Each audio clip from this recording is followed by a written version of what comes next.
Okay, continue getting ready here for the New York Jets. Thought we had very good energy and focus out there today. We went in the pads. We only got one more of those left here under the new rules, so we'll have to strategically plan that last padded practice. Might go to you, Josh, for some help on that. But thought good energy, good focus day out there for the guys. They understand where we are. 4 games left and one real big one this week versus the New York Jets. So, any questions?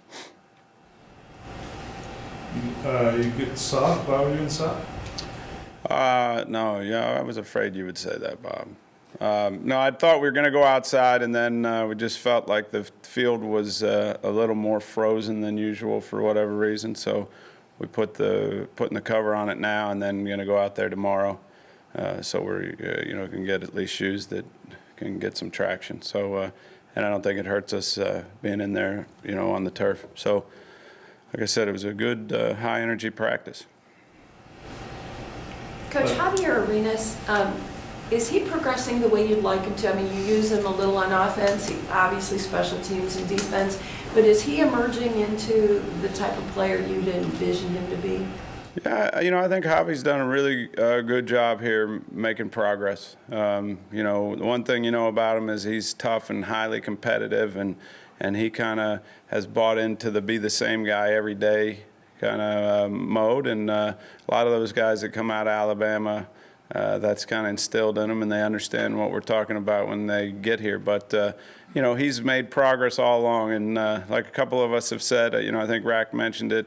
And myself also. We really feel like that New England week preparing for New England and the job that he was going to have kind of gave him a little boost, because obviously as a returner he's done, everything we could ask. And offensively, like you said, we've had some production, and defensively he's been making progress. But, that role he's playing is a pretty tough one, in our defense. And he draws sometimes draws the toughest guy out there, and he's done a good job making progress. Excited about Javier, happy he's on the team. I said, give me about 7 Javiers, and I'll be in good shape. Okay. What's your injury report going to look like? Fast trigger there. Right. Shocked me even. Same as yesterday? Same as yesterday. Belcher going to be on there today, limited with his shoulder. So, but I'm optimistic about where he is. Orton limited, and he took some snaps and things today. So, making progress. You talked the other day about Belcher. He not only going from 1AA to the NFL, undrafted, and so forth. He changed positions. How long did it take before you sensed he was really comfortable going inside? Well, he pretty much from day one, he showed a lot of those traits you like to see from those inside backers, from a toughness standpoint. And, and it just instinctually and being in there and having a lot of different bodies flying at you from different angles, it takes some time. But, he's another one, in my opinion, that has done nothing but make progress. And, he, like I said, tough mindset, tough-minded, and you saw that in the game last week. I mean, I thought, like I said, I thought one of his better games, if not his best game, especially in that first half. And, he's a tough, competitive guy. That's a tough position to play. But the number one thing you got to be is tough, and you got to be ready to take on big bodies. And he's clearly not afraid to do that. And, he's continued to take to Coach Gibbs and the coaching that's going on, and doing a good job. With Tyler, are there moments today in practice or meetings or what you've gone through so far where you can look at him and he does something and you go, okay, that's 3 weeks of experience showing right there? Yeah, without a doubt. I mean,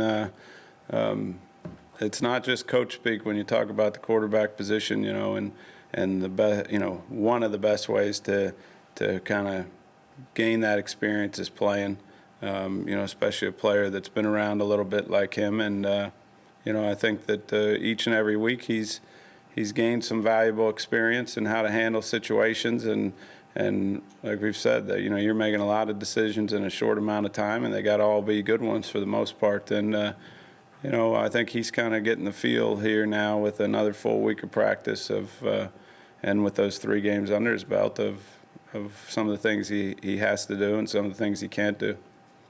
Coach, as the defense gets better and better, are there different leaders emerging? I mean, I know DJ is a strong leader on the field, but do you see different guys stepping up, maybe not in a captain role, but in a leadership role?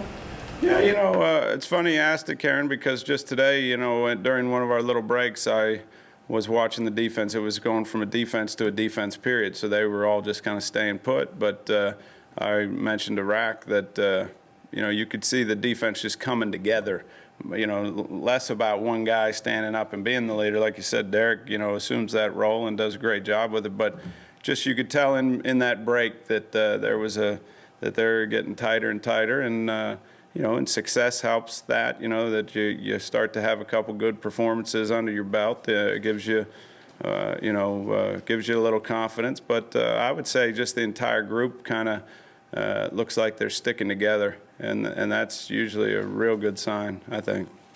The things that Dexter was able to do Sunday, what positions do you try to get him in to maximize his skill? Well, we made a change this year and moved him away from the receiver into the backfield, and just felt like that would be the spot to give him the chance to be most productive. With Jamal going down, that obviously affected some of that, and because he's getting a bunch of carries.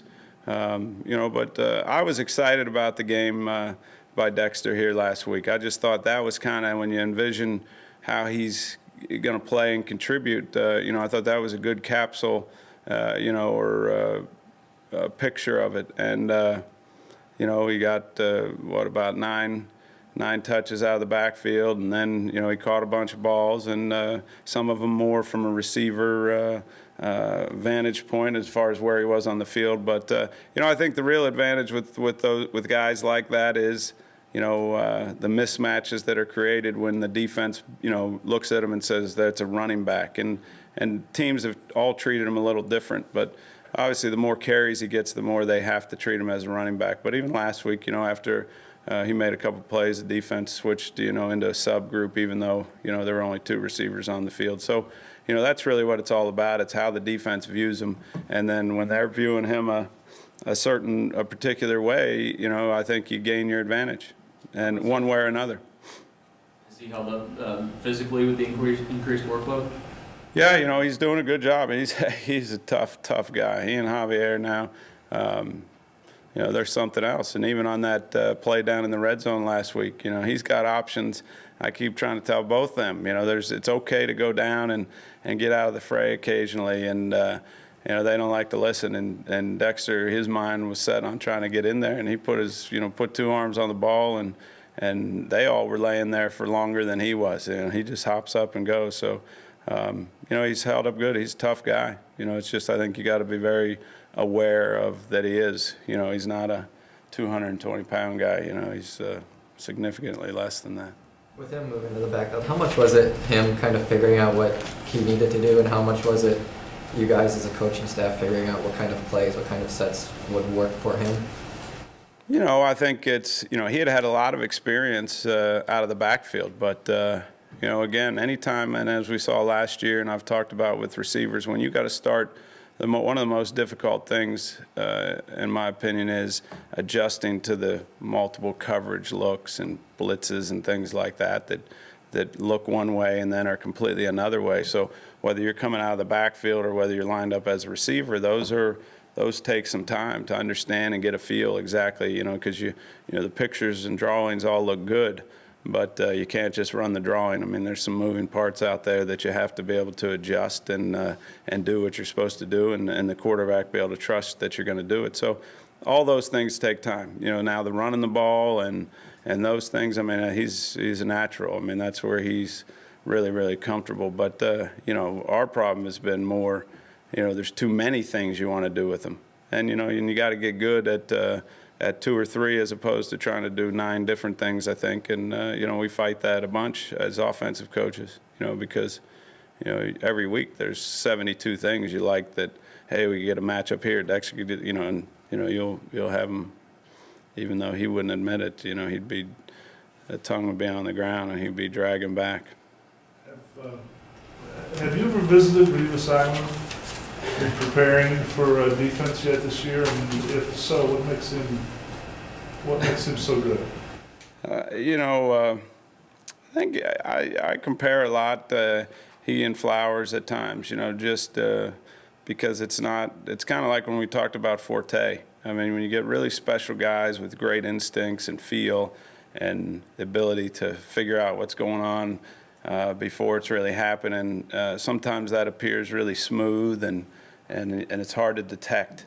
But as these young receivers that line up against Flowers find out that, he kind of knows where you're going before you do, and he's able to deviate your path, which then creates problems. And, Revis is a lot like that. You don't jump out and you go, wow, other than when, the ball's in his hand. I mean, because the rest of the time he's just got a great feel for what, I think appears to be a great student of the game, and is very well schooled on what he's going to see from the opponent. And, it's one of those where you don't notice a whole bunch because he's generally, when you check him out, he's covering who he's supposed to be covering. And he's also one of those guys that when they're not throwing it his way, all of a sudden his guy looks open, but they never are throwing it, And I think that's more by his design. He's trying to lure throws into his area. When you use those descriptions like he has a feel for the game and he looks so smooth, is that generally the red flag that this guy spends a lot of time watching tape and I mean, it's not just instinct, it's learned instinct. Yeah, it's not just throw him out there and you're playing this guy man to man. I mean, he's got a great feel for what he's seeing from alignments and certain receivers, and you see him change his technique accordingly. And, like I said, that tells you he's got to be a really good student of the game.